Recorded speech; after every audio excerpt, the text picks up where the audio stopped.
Spend a moment with me enjoying the sights and sounds of Marshes Hill.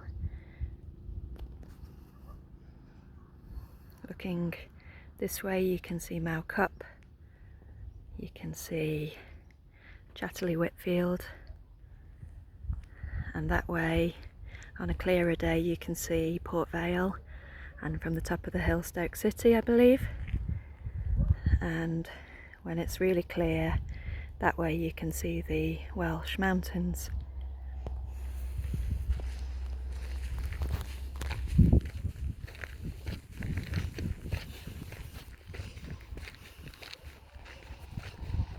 The paths here are very accessible,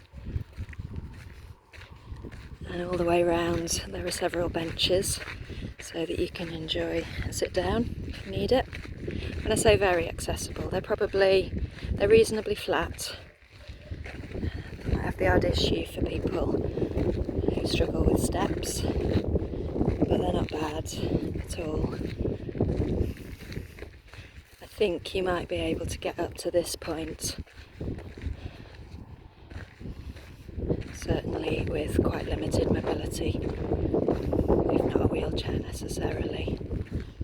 Here's the other bench, the one right up at the top, and you've got a very nice thing which I doubt I'll see in a lot of detail to show you what you're looking at. So it says the Welsh mountains over that way are the Clwydian range. Got the Berwyn Mountains as well. Chell Heath that way. Hanley moving towards the south. The church in the foreground is Brown Edge, St Anne's Church. A lovely village to have a walk around, and you can walk very easily from the village centre up to this little nature reserve. And then round here you face the peaks.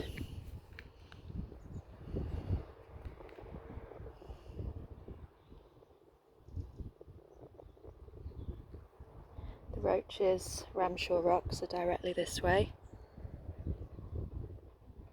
moving towards the north.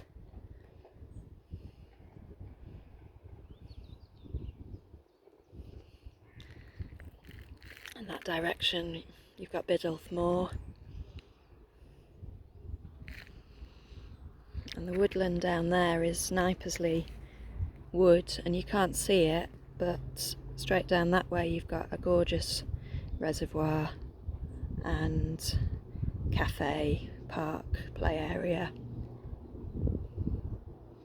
and that brings us back to the view of Mow Cup. It's quite a fuzzy day, but very, very beautiful and very warm as well, and we're just getting the really lovely autumnal reds of berries.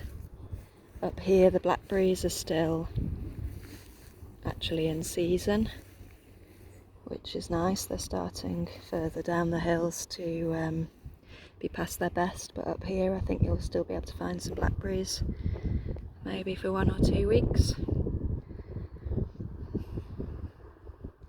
The heather up here is nearly always lovely and purple, but right now the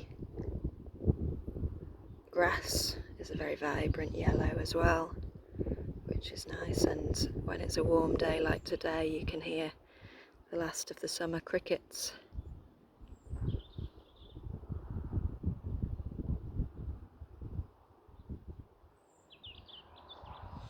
You always get bird song up here. The birds obviously enjoy it anyway because you've got the so many places for them to hide in.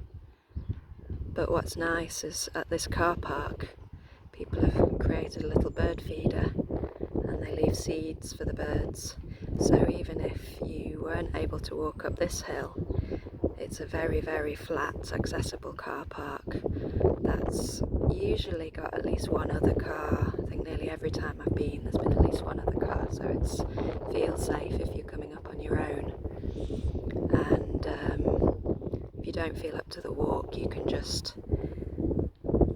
watch from, or if it's a bad day, which of course it often is, much worse than this, if it's not a nice day, you can still just pop up and look at the hills and the beautiful views going that way.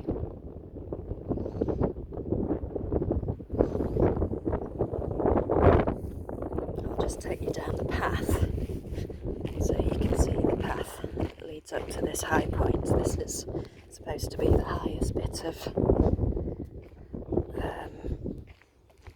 the hills around this area, I think, and this bit was a particularly special find because I'd spent a very long time driving around Stanley and the villages that are around this way to find a place where I could see the views, and even though we'd walked along the road below this car park, we'd never actually spotted it, so it took a rather random set of circumstances on a very rainy day before I actually looked properly at the map and realised that this was a nature reserve and that you could come up and park here whenever. I think the gates do close at night, so I guess that helps it avoid barbecues and all that stuff that you might otherwise get, but it's absolutely accessible during the day.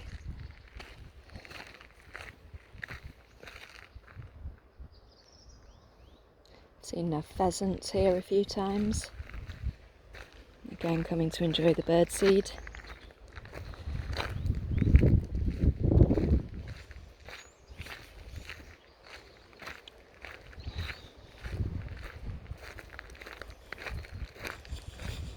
And this is probably a 15-minute drive from Hanley. 5-minute drive off Leek New Road I think rather. So if you're driving towards Leek from Stoke, this is literally just off the main road. You need to follow the roads quite carefully, and just at the moment there are quite a few road closures on these roads, which can add to the excitement because you can end up on quite a few diversions. So that's as good as it gets in terms of step-free access, but this is the steps for those that find that easier.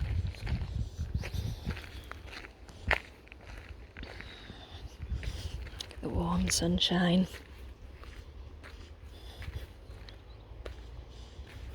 This might be one of the last few days we can enjoy without a jumper.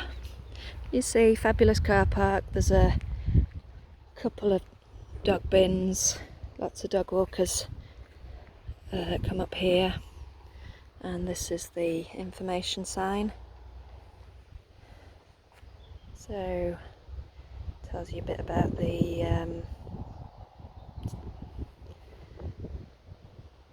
about what's in which bit of it.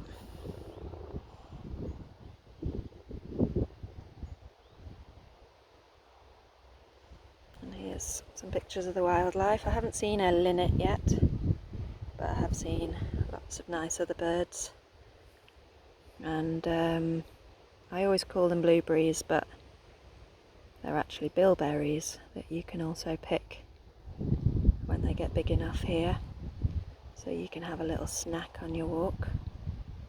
And the route, so the route that I've just shown you was only this bit beyond these benches, I think, if these are the benches, and then up to the top of the hill there. Oh no, down here and up. That's that trig point.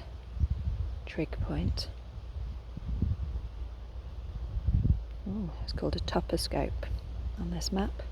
But as you can see, you could walk quite a bit further along if you wanted to, and then there's also footpaths that go down to the fields that way, which again is a nice walk. There's a nice pond down that way, and lots of farmland with the usual farm animals and the increasingly common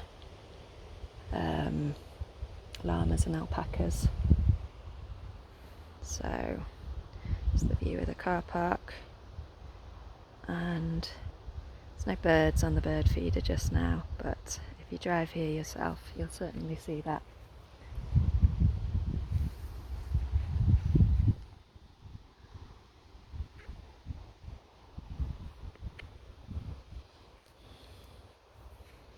Just give you one last glimpse of the glorious view before I finish up.